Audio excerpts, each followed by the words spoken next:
Welcome back to Geek'd Up Bets. Joe DeLeone, Sean Anderson. Today, we're going to be discussing a lot happening with the NBA. Free agency is not too far away, but the NBA draft was on Tuesday night. Lots of things have changed, especially from the Giannis trade and Dusty May getting hired by the Mavericks. We're going to break all that down, what it means for the landscape in the NBA. We're also going to talk a little bit of what's happening with the U.S. men's national team, and we're going to round things out with good old Brendan Sorsby, the unexpected update, but also one that's kind of fitting with everything that has gone down.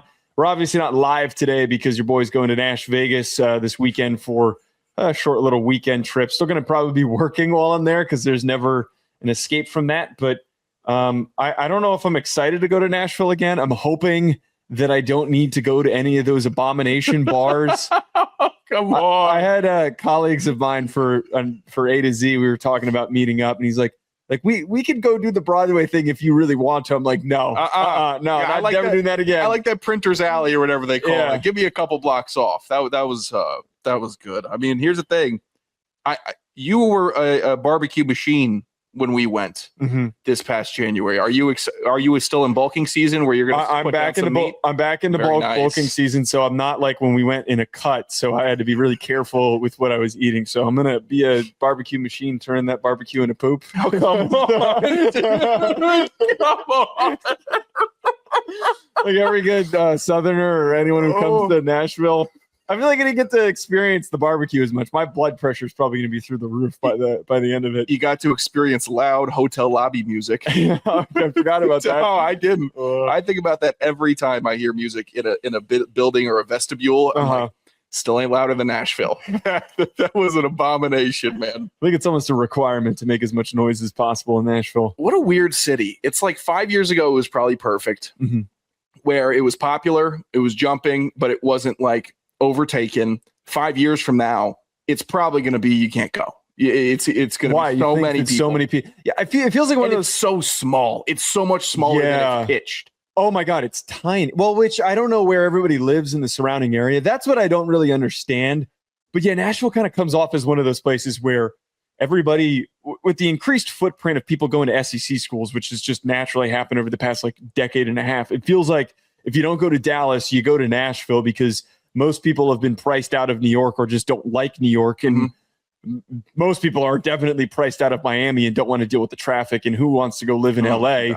Chicago. But yeah, it feels like Tennessee's kind of gotten a little bit oversaturated. It's gotten a big boom. I mean, I dug it because the beers were cheaper than they were up here. That's my scale. That's it. That's all you need. Our beers cheaper than they are currently for me. You didn't pay for half of them. I know, that was awesome too. What a good day. What a good trip for me. Just feasting. I was not on the cut, obviously. Yeah. And then making a bunch of FCS guys get my beers. Tremendous. Right. Well, we're not here to break down the city of Nashville. I will talk about that trip afterwards if anything eventful happens. Nothing probably will, unless. Are you golfing? Are you bringing clubs? No, just hang out with Blake and Chris Phillips. His camo pants. Don't bury the lead. We might have a voice, an AI bot. No. Okay, all right. Well, we got a lot that we got to get into today. NBA draft was on Tuesday, and the top of the draft went as expected. Most of the draft went as expected because it's such a loaded class. Everybody knew where everybody was going to land. Right now, the Rookie of the Year odds after the picks happened, they're really interesting. The third overall pick, Cameron Boozer, who went to the Grizzlies, who came out of Duke, has the best odds at plus 275. AJ Dybantsa from BYU, who went first overall to the Wizards, is at plus 280 second. And tied for third, the second overall pick, Darryn Peterson, who is now a member of the Utah Jazz, is at plus 300. And the sixth overall pick, Darius Acuff Jr. at plus 300 is tied there for third. Sean, with the way that the top of this draft went, before we just share some overall thoughts, which of these players do you think has the best chance and will win Rookie of the Year? Because it's not always the first overall pick. I went back and looked. More often than not, it's actually usually somebody who's sitting around that fourth or fifth range, the Luka Doncic's of draft classes, Stephon Castle, those types of guys compared to whoever's first overall. Yeah, well, I love and I want to show love to AJ for going to my team. I don't think it's going to be him. I think that Darryn Peterson has the best shot in Utah. I think he's going to touch the ball way more. I think he's going to impact scoring way more because Utah is terrible and they don't have a lot of real pure scorers. So they're going to look to their first round draft pick to get a lot of those buckets. DC is a little different. You know, you have Trae Young, you have, a point guard that's going to facilitate, and AJ Dybantsa, while he's super athletic, jumpy, can score kind of everywhere, I think it's going to be a bit of a curve for him in the Wizards system with already one or two other scorers in that lineup. Whereas Peterson, he's on an island.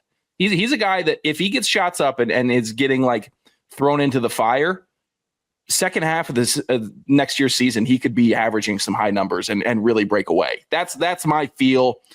I saw John Wall say he wanted Peterson in DC because of that, of how it was shaped for the rookie class this year, but they went AJ. So I think Peterson to Utah is definitely the cut for me. I also think that too, if theoretically, if there's one of these three teams that gets to the playoffs as like a bubble team, I don't think any of these teams are good enough to actually be a playoff team, but maybe that 9 or 10 seed just sneaks their way and gets a bubble game, kind of like the Trailblazers did this past year. The Jazz, I think, have the best roster to do it because Keontae George is a really underrated player. Lauri Markkanen is a really good shooter. Jaren Jackson Jr.'s always been one of the best defensive players in the NBA. And then Walker Kessler, if he stays, is being sought after as a center for a lot of teams that need a big. So they have a core. They have a pretty good core that I think is going to at least allow for Peterson to just go do his thing. And as you said there, while they have a good roster, he needs to be that primary scorer. I kind of wonder, too, with the Wizards, with Dybantsa, if the inconsistent availability of Trae Young and Anthony Davis maybe bogs down that team. Maybe that helps him from a scoring perspective, but they could be more out of the spotlight. I really like the idea, though, of betting on Darius Acuff Jr. at plus 300 because that team is giga ass. That team is so bad, and I love Darius Acuff Jr. I think he's going to pop off and explode in year one and be a rookie who's averaging well over 20 points per game, and it's just a major piece for that team being plucky. They probably won't be very good, but maybe being a little bit unexpected and feisty. He's that type of a guy that I would invest in him outside of the top 3 of the odds or right in the top 3 of the odds to make some sense. Yeah, they're calling him Darius Derrick Rose Acuff Jr. Right now. Just because the expectations. That's people actually that's straight up. Come on. There's nobody that has a brain that dumb that could put those two together.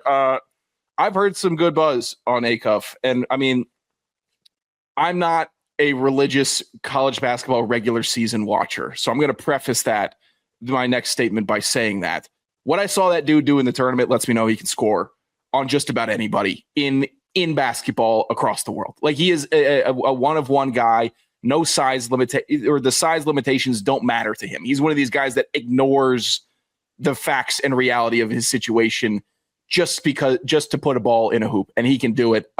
It's definitely scary. The Bulls are giga ass. They're really rough. And they've always been like teetering of like, are they back?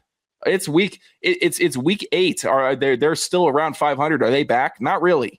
Acuff's a really good first step for them, though. I'm pretty optimistic, and he's easy to root for. Right. Easy to root for. Acuff is you didn't have any of the Utah drama, if you would call it, with Dybantsa. Peterson had his cramping and the fallout from Kansas. Acuff is probably like I'd say fan favorite or most rootable rookie. Yeah, that's what I've discerned from everybody that I've talked to seems to agree that Peterson is just so easy to buy into. I wish he ended up in Brooklyn because even though Brooklyn doesn't have a very big fan base, I do think that when you're on a New York team, you get a little bit more run. Do you think in your lifetime you'll ever be to Sacramento? Like, do you think you'll ever go to Sacramento in your life? No, I don't think I ever will. I don't think so. What's in Sacramento for me? Well, I know. I don't know anything about Sacramento, nor do I care to learn anything about Sacramento. I think Sacramento is where like the agriculture changes in California. I don't know. Like Northern California is a mess. It's all cold. Yeah, Sac Vegas. That's right. Enjoy Sac Vegas. Oh my God. What was the team in Sacramento that was at Fresno State when they were talking about like there's a lot of people in this city when college football was reshifting and they were pitching other teams to move up? It was Sacramento State. I guess Sacramento State. Yeah. Because the thing is, it's a tech hub because it's near San Francisco. So there's a lot of people that have money.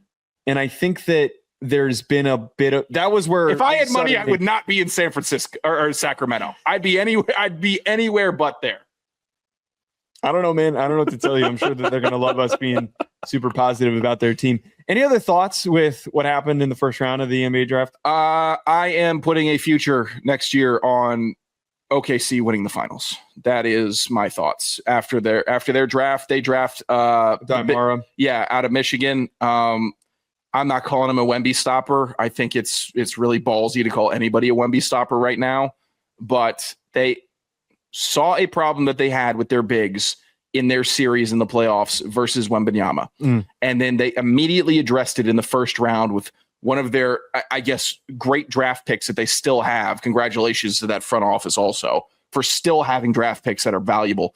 And they draft Mara out of Michigan. Mara out of Michigan. He's like 7'3", 7'4". It's at least a body that isn't Chet. Go ahead. Take another swing at him. I really like it. I think it's a good play. And people are juicing him up for like his offensive capability in this offense. We might be seeing Chet to the curb, or they keep him and they just bring Mara in rotationally. I really thought that was my favorite draft pick from the first round. You know, the way that I read this, I actually look at it the other way. This could not be more of an indication to me that Wemby is in the Thunder's head. Oh, yeah. He's in their head. This was almost a forced move. I was listening to the Athletics pod breaking it down this morning, and they were kind of talking about how it's a little redundant with some of the depth pieces on this roster because they have Hardenstein. Mm-hmm. I think that very clearly that was the intention of, hey, we just need a big joker who's not going to be very good, but is going to be more physical than Wemby that can at least bump around Wemby. And if that, if something happens with him, he gets sent out of the game because he's got 6 fouls. Right. And he gets fouls out. Who cares? That's what I think that what Mara was done was just, hey, we need someone to mess with Wemby. We don't really care if he's actually any good or not. I think that this is a little bit of Wemby's in their dome. I think that this reinforces where Wemby sits in the pecking order of best players in the NBA. I think it's very valid. But everybody was trying to draft Jordan stoppers. Everyone's been trying to, when they were making super teams, it wasn't, hey, let's draft a LeBron stopper. Let's build our own super team. Mm-hmm. The copycat league is not reserved just for football. Basketball is in that realm also. So I think Wemby is in their heads, but I also think you're way behind in the West. You're way behind if you're not already preparing for the next 5 to 10 years of having to try to deal with him. Right. In some form.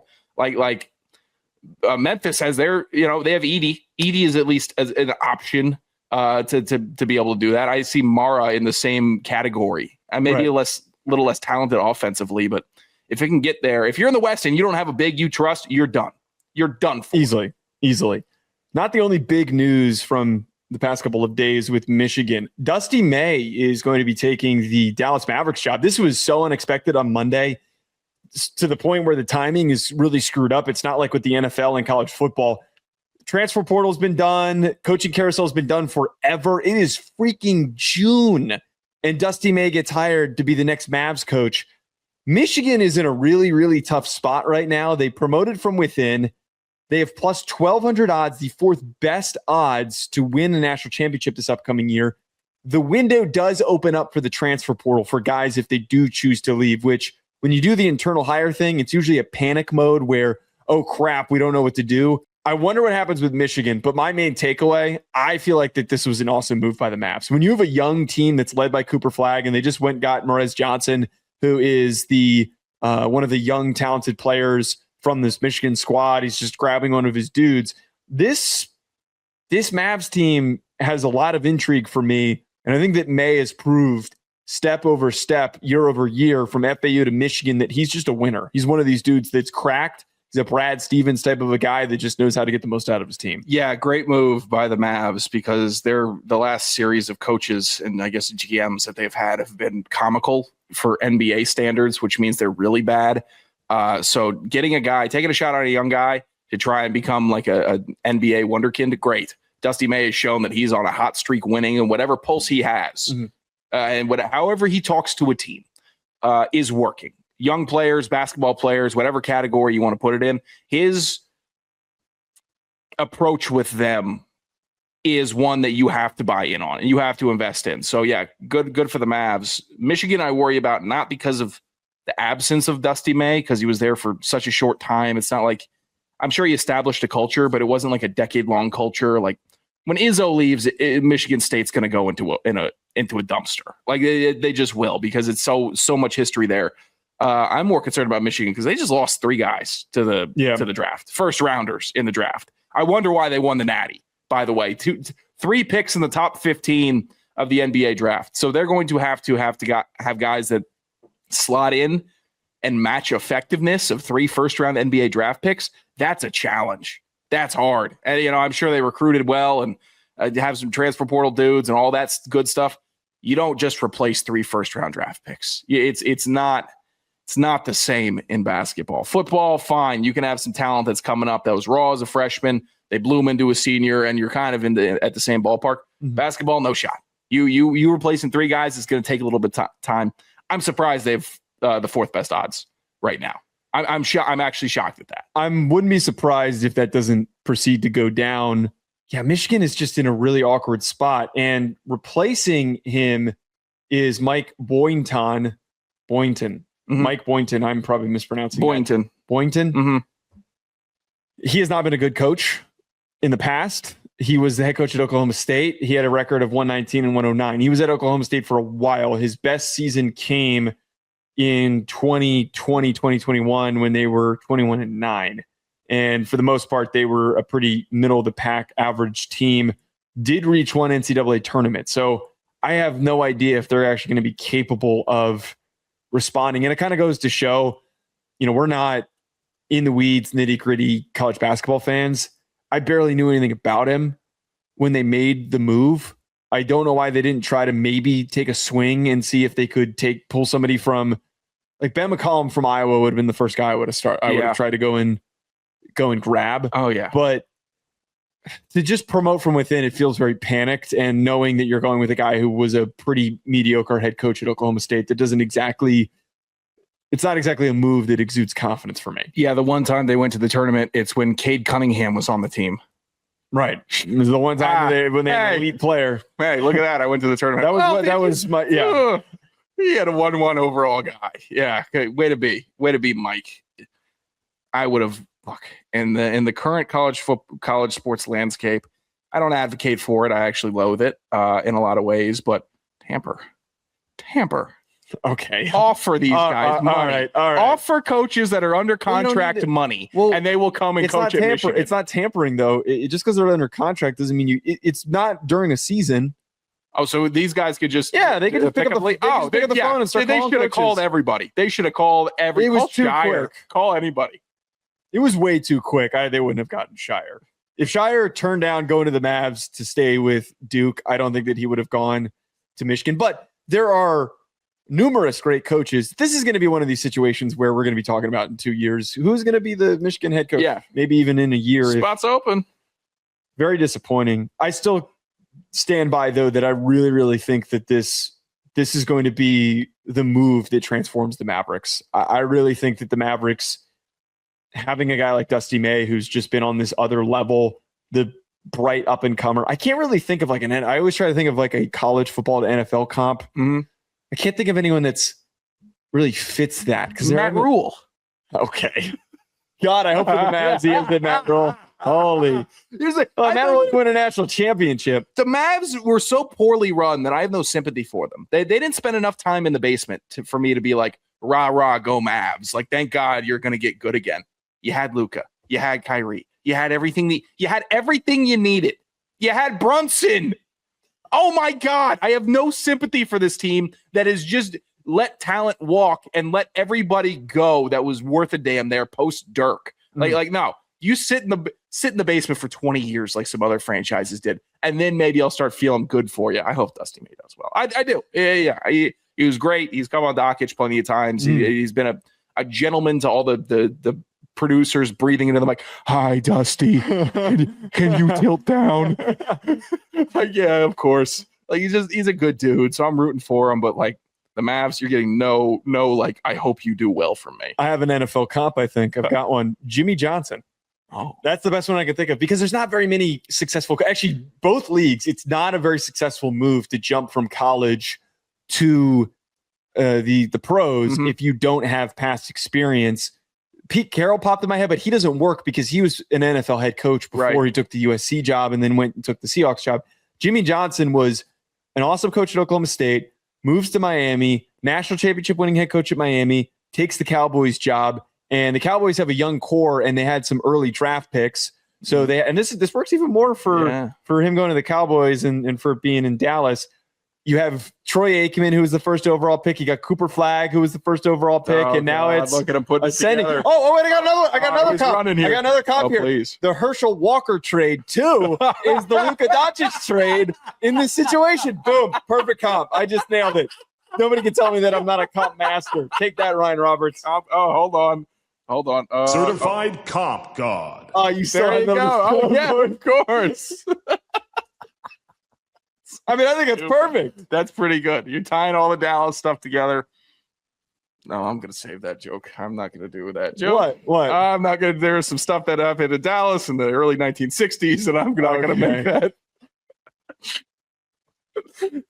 That's abominable. Okay. It's Nico, by the way. What? Well, if there was going to be one. Okay. Yeah. Stop. He's gone now. Giannis. The Giannis trade was expected. He's going to the Miami Heat. A lot of players on the move. Tyler Herro, Jaime Jaquez were the notable players from the Heat that were sent to the Milwaukee Bucks in exchange for Giannis Antetokounmpo. And somehow they pulled Bobby Portis. Apparently Bobby Portis is just like, it's just always going to be the buy one, get one free. He's just always going to be there with Giannis. He can't be separated from him. I thought that was really funny that he was included because I didn't think it was a very fair deal to include Bobby Portis. Right now, the Heat have the fifth best odds at plus 600 to win the NBA Finals next year. I don't really think that this deal puts them over the top. I don't think this is a move that takes them from being as mediocre as they were last year, especially because they emptied out the bottom of their depth in order to go and get them. I don't think that they make much noise in the East. I think they're going to be like a 6 seed, and that's it. Here's my question, and this is a rudimentary question. Who's bringing the ball up? Who's passing the ball to Giannis? This has been a very important question. And by the other part with this, Norman Powell might not come back. That's the other thing, and he was a big scorer for them last year. Who's running the all? Is the ref is just going to inbound it? The ref's just going to inbound it from across the court to Giannis down low. Look, I'm grateful Giannis went Miami over Boston. If he went to Boston, it'd be insufferable. It worked too well. It would have been a championship for Boston. Yeah. Now we get sulking Jaylen Brown, who's going to be so toxic that Boston doesn't win anything, even though they keep a good core. Giannis in Miami, I don't care that Herro left. Jaquez hurts. Jaquez was going to continue to get better in the league. I thought he was impressive in his first years. I think he's 1 or 2 years in the league. But it's not really impactful to me until I see an actual guard on the team that's going to facilitate this thing. Like, Bam's great. I love Bam. I've been a Bam truther. He can do a do-it-all 5. Giannis is a do-it-all 3 to 5. He could, all those positions, he could work it. They're tall, they're long, athletic, great. You have a great 4-5. But 1 through 3 matters. You need a shooter to replace Herro, and you need 2 guards that are going to be able to just be average. I don't think they have average right now at those other 3 positions, and that leaves you kind of like where you were last year in Milwaukee. You couldn't bring Kuzma along with you? I don't think anyone really wants Kuzma. I think you'd have to give something up to get somebody to take. You'd have to give Kuzma and something in order to make that trade happen. Yeah, I don't understand where. I don't see the vision. There's no depth. And the biggest problem in the NBA for teams that fall short is a lack of depth. That's why teams will trade stars away. Timberwolves just did this a couple of years ago. Traded away Karl Anthony Towns in order to build up the depth around Anthony Edwards, which still hasn't been enough. The best teams right now are the teams that have deep benches. The Knicks won the finals because they had a deep bench. Yeah. The Spurs got there way sooner than everybody because they have been accumulating talent over multiple years, and they have a deep bench. The Thunder have been the perfect example of this, of having depth. You can't just win with Bam and Giannis. It is a fallacy, I think, that is created by front offices that they think, man, if we just go and get that star, we're going to figure it all out. Here's actually a very good example. The Lakers, when they got LeBron, since they won the Mickey Mouse bubble championship, heaviest ring of all time. Sure. Since they won that championship, they have been maintaining competitiveness. And every year, every offseason, the commentary is, where are they going to get a supporting cast and bench players to help LeBron? They haven't been able to do that since 2020. Yeah. It's been impossible. They've been incapable of accomplishing that. You did the same thing where you're taking on a star in his 30s. You don't have anything really to support him. You rush the process when you really should have just tried to be bad and build up like some of these other franchises have done. It is going to be, I think, a much more of a challenge. Even though these players are good, I think it's going to be a major, major challenge. This isn't like the Jimmy Butler team that got to the finals. I think like that team was better than this current roster. They were deeper. Yeah. I think the worm's turning on the star in the NBA. It is, because when Shea goes out, the Thunder, you look at who's coming in by the scorers table for the Thunder. You're like, what? 3 more guys? 3 more that can go and do it? Stinks. It's terrible. I like the star game because it's easier for me to track in my caveman brain.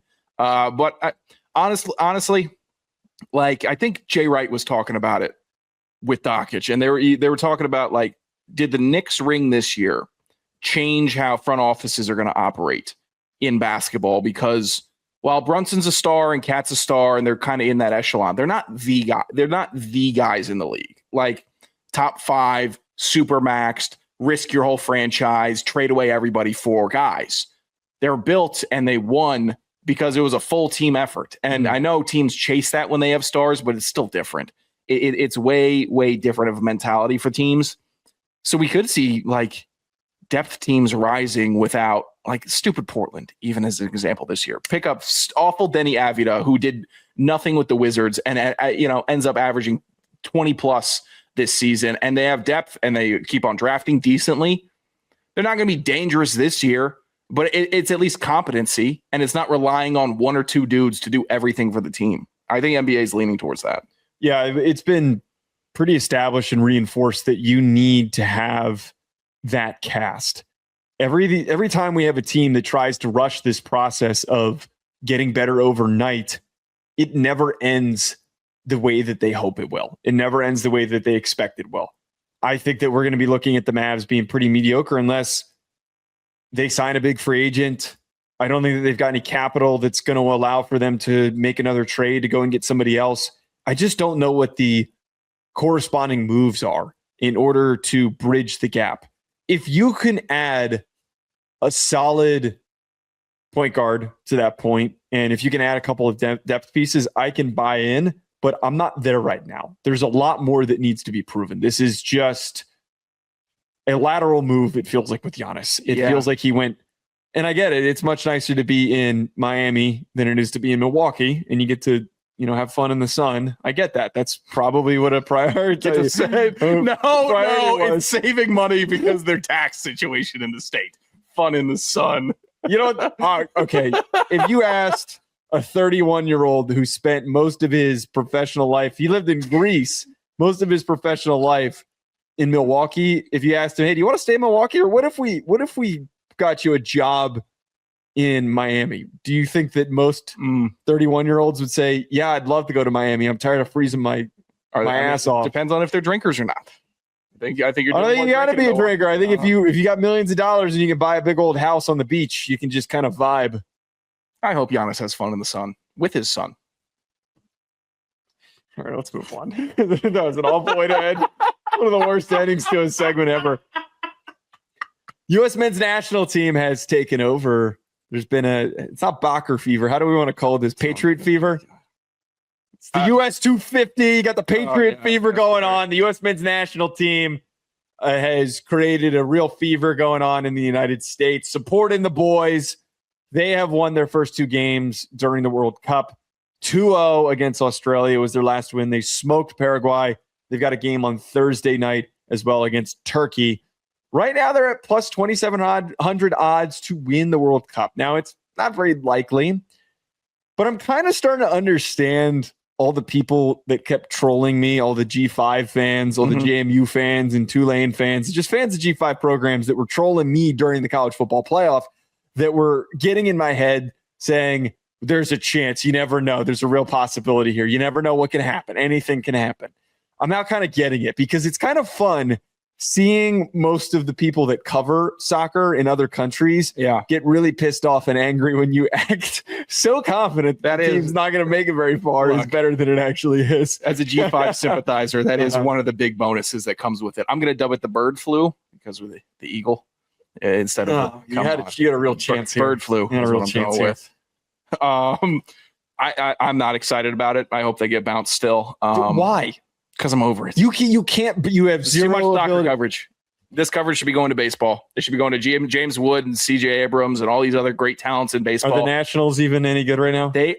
Dude. First of all, wild card spot right now for a team that was supposed to get 60 less wins, but like there's just great baseball storylines going on right now. The White Sox are back. The Rockies aren't terrible. They have a batter that's hit over 20 home runs already this season. The A's are fun and they're not playing in a MLB ballpark. Like it's a great baseball year before a potential MLB lockout. And all everyone's talking about this June is soccer. And that hurts me. It just hurts me. I'm a baseball guy, a football guy, hoops guy, not a soccer guy. I would understand you having that commentary if the U.S. was just a tragedy like they are every single year. Like if they were like super crap, they were ass and they were just showing up and donking around like some of these other teams are doing right now, and they were doing a whole bunch of nothing.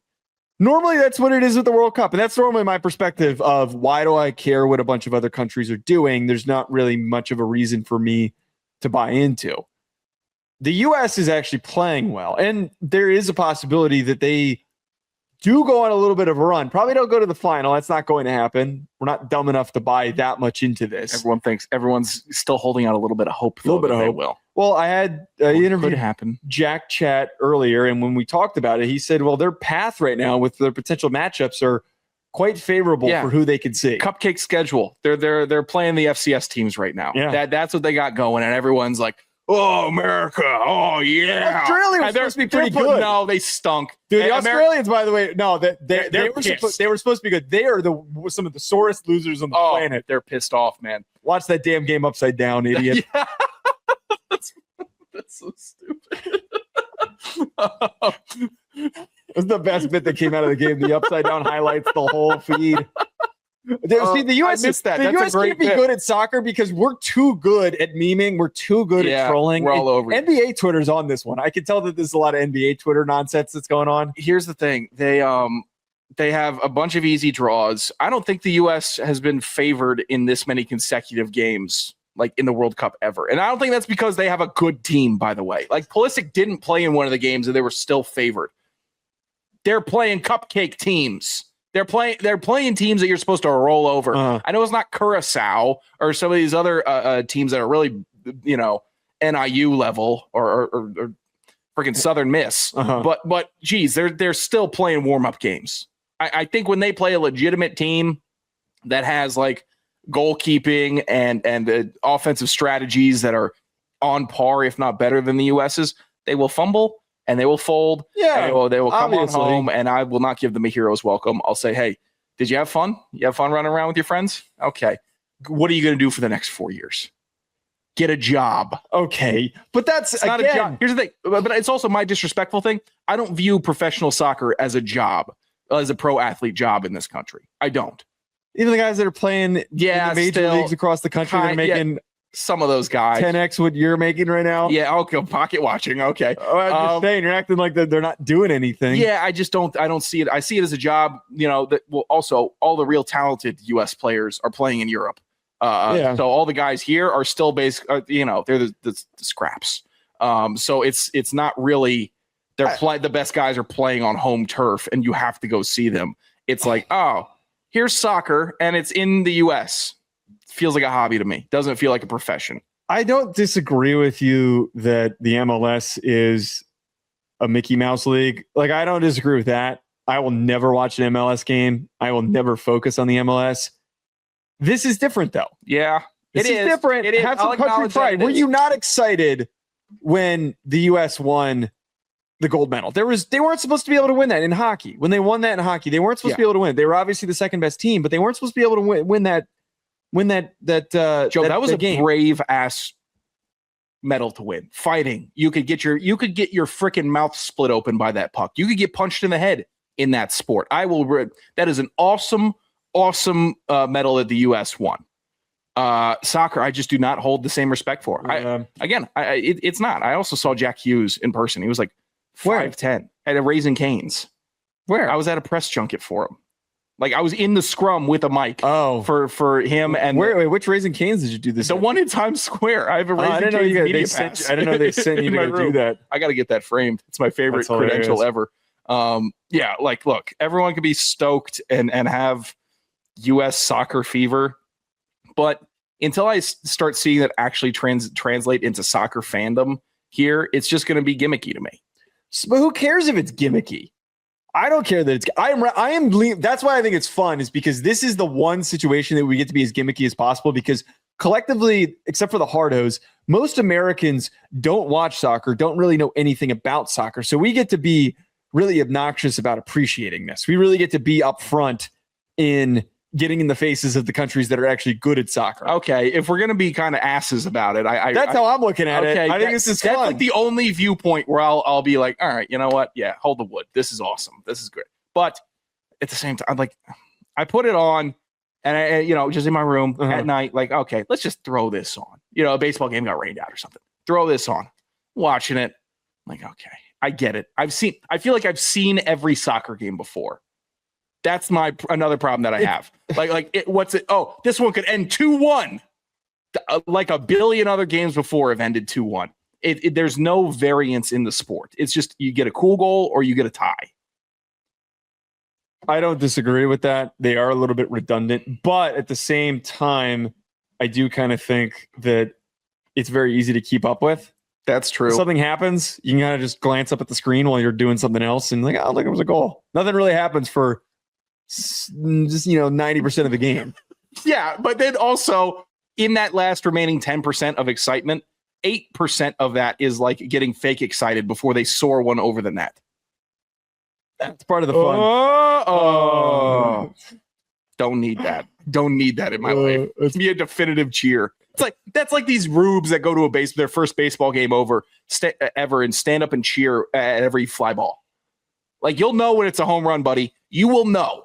It's not a home run. That's far less excusable. I have to point that out. All right. Last piece of news. Unexpectedly, Brendan Sorsby, he is not going to get a shot to go to the NFL. He got a letter from the NFL after he applied for the supplemental draft that completely tore him apart.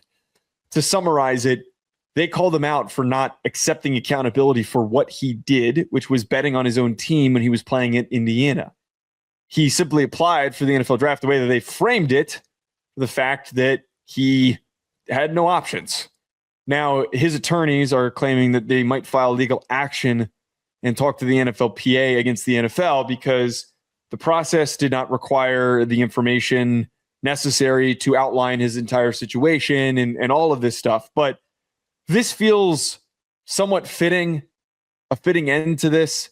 I have no idea what he does now. I don't know what they do. But to think that the NFL was not going to aggressively respond to you, I think was a bit naive just in general. And I was one of these people who thought that it would be fine. Yeah, because he's talented enough. The NFL didn't even allow for the teams really to get a chance to properly evaluate him or anything in that regard. The bit that now comes with this is you're not going to war with the NCAA and, Better Call Saul those types of attorneys that they've got with the NCAA. You're going up against some of the biggest law firms in the world that the NFL has on retainer. Yeah. I don't think that Brendan Sorsby is going to have the money to do this.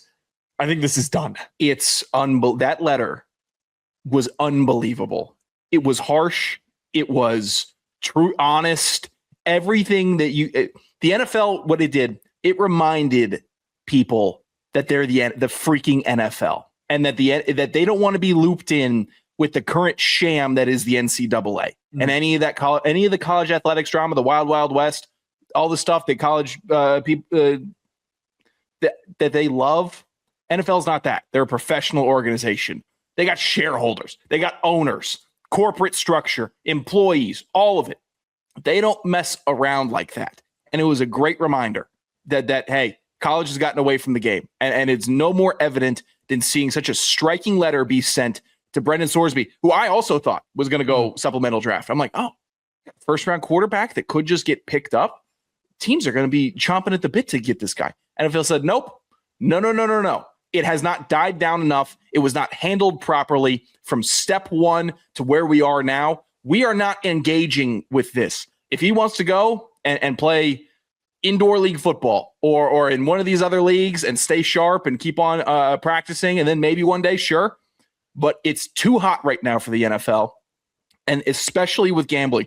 The NFL is certain. I'm certain that they know that the one thing that can bring them down is the plausibility of games being fixed. You cannot have that in this sport, how big it is. There cannot be traces of that. And if there are guys that have gambled or gambled in team facilities or on their team, Calvin Ridley, Jameson Williams, these guys, it's handled promptly and strictly. Years of suspension. Like it is a not mess around thing. And honestly, I appreciate it because that's where I come from. The one thing about the NFL, to me, I don't think it's fixed. And that matters to me. It's my favorite sport. It's football. It shouldn't be fixed. We shouldn't think that it's fixed.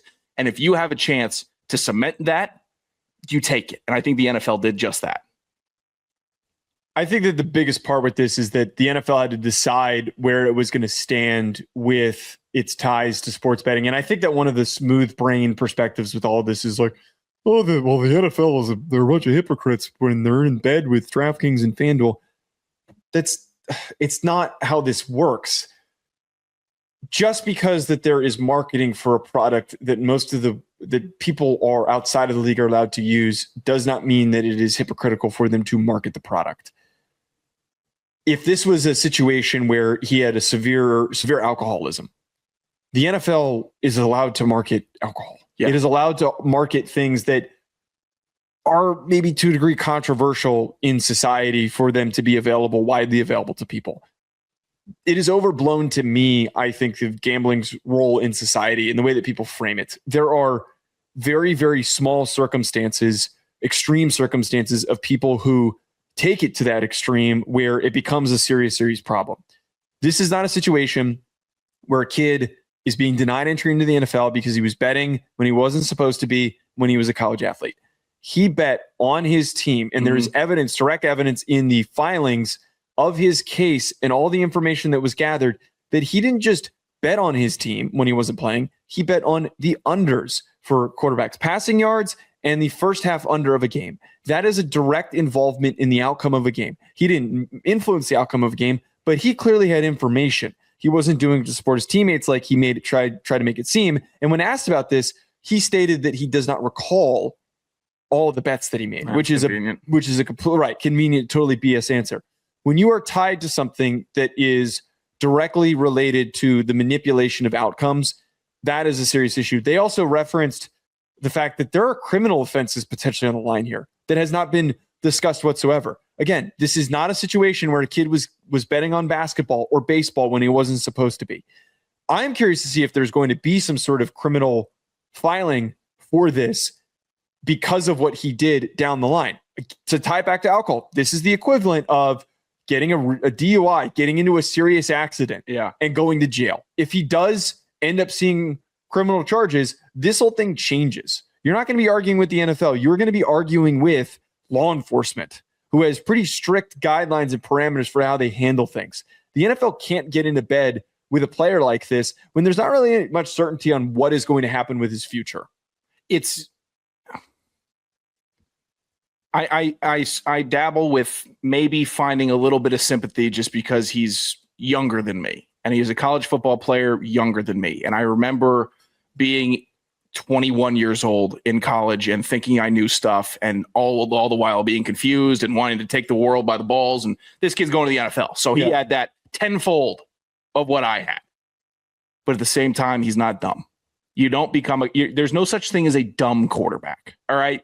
There's not. There's guys that make mistakes, but you're not dumb. That's not a thing that I give a pass for. And it's one of the clearest rules of college athletics code is you do not bet on games. More importantly, you don't bet on your own games. So when I factor all that in, sympathy out the window, I'm desperately interested to see what he does next or see what else happens with him. And not in a soap opera way, but in a this could be a precedent set way. This could be an example made out of this quarterback, strapping, tall, talented quarterback who made a mistake and is actively getting punished for it, which is things that we haven't seen out of the NCAA and college sports, where guys have just been doing whatever with whatever judges. Good. Get an example set. And if it's at Brendan Sorsby's expense and that's what he's remembered for, sorry, kid, but you did it. You got to own up to it. The country has gotten so soft and taken it so easy on these guys. There's repercussions. There sometimes are. I want to see what he would do. I hope he can get on the mend and does speeches at colleges. Hey, never do this stuff. And look what happened to me and all that. Does the Michael Vick circuit where he's doing all the animal benefits, but for gambling, whatever. But right now is not the time. And I thought I was impressed that the NFL had the balls to say that to a quarterback. Yeah. That at the end of the day is that they had the chance to set an example and set a precedent and say, anyone who even thinks about doing this in the future, just know that this is how we're going to treat you.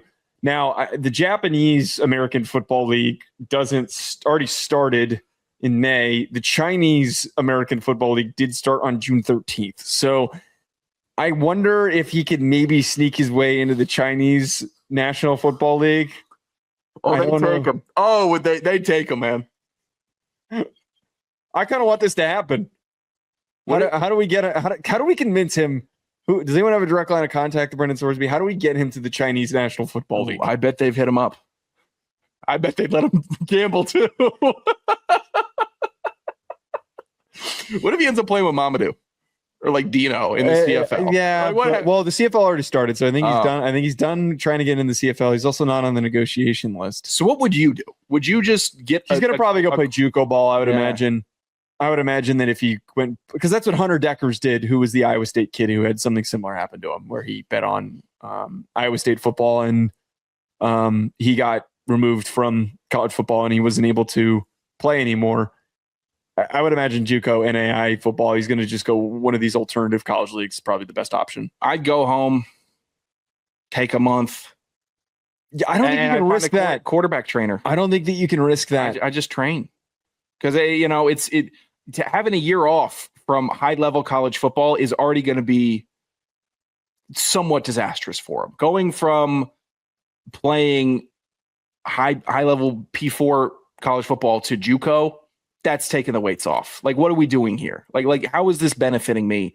Opposed to I'm getting technically live reps. You're just staying fresh, and you have tape, you have something.